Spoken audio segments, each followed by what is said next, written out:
హుందాతనం గురించి పవన్ కళ్యాణ్ మాట్లాడటం కామెడీగా ఉంది నాకు. ఎందుకంటే ఒక సినిమా ఇండస్ట్రీలో పవర్ స్టార్గా ఉన్నప్పుడు అది వదులుకొని పాలిటిక్స్కి వస్తే సర్వీస్ చేస్తారని ప్రజలు నమ్ముతారు. కానీ ఏ రోజుకి ఆ రోజు, ఏ ఎండకు ఆ గొడుగు పట్టుకుంటూ తన స్వలాభాన్ని చూసుకుంటూ ప్రజల్ని గాలి కొదిలేయటం ఈ రాష్ట్ర ప్రజలు ఆయన పార్టీ పెట్టిన రోజు నుంచి గమనిస్తున్నారు. ఈ రాష్ట్ర ప్రజలకు కానీ, నీ పార్టీ నాయకులకు కానీ, మీ కులం వాళ్ళకు కానీ మీరు ఏం చేశారు అని చెప్పండి. ఒక్కసారి మీరు ఎలక్షన్లో మాట్లాడిన వీడియోల్ని ప్లే చేసుకోండి. దాంట్లో ఇచ్చిన ఒక్కటైనా ఈరోజు మీరు చేస్తున్నారో మీరు చూడండి.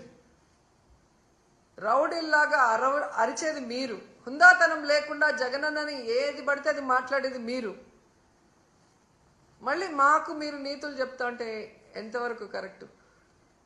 ఈరోజు గవర్నర్ గారి మీద గౌరవం ఉంది కాబట్టి జగనన్న అసెంబ్లీకి వచ్చారు. వచ్చి వినేసి బయటకు వచ్చాం. మీరు ప్రతిపక్ష హోదా ఇస్తే వచ్చి మీరు ఏం తప్పులు చేస్తున్నారు, మీరు ఏ హామీలు ఎక్కొట్టి ప్రజల్ని మోసం చేస్తున్నారో క్లియర్గా చెప్తారు. జగనన్న చెప్పేది తప్పంటే మీకు టైం ఎక్కువ ఇస్తారు కదా, అప్పుడు నిరూపించుకోండి.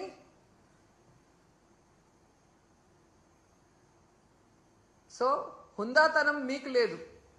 మీకు చంద్రబాబు నాయుడికి హుందాతనం ఉంటే ఈరోజు గౌరవంగా ప్రతిపక్ష హోదా ఇచ్చి లోపలికి పిలిపించుకొని ఈ రాష్ట్ర ప్రజలు గురించి మాట్లాడాలి. అసెంబ్లీ ఇన్ని కోట్లు ఖర్చు పెట్టి ఎందుకు మనం నడిపిస్తున్నాం? చంద్రబాబు నాయుడు, పవన్ కళ్యాణ్ సెల్ఫ్ డబ్బా కొట్టుకుంటుంటే చూసి వినటానికి కాదు కదా.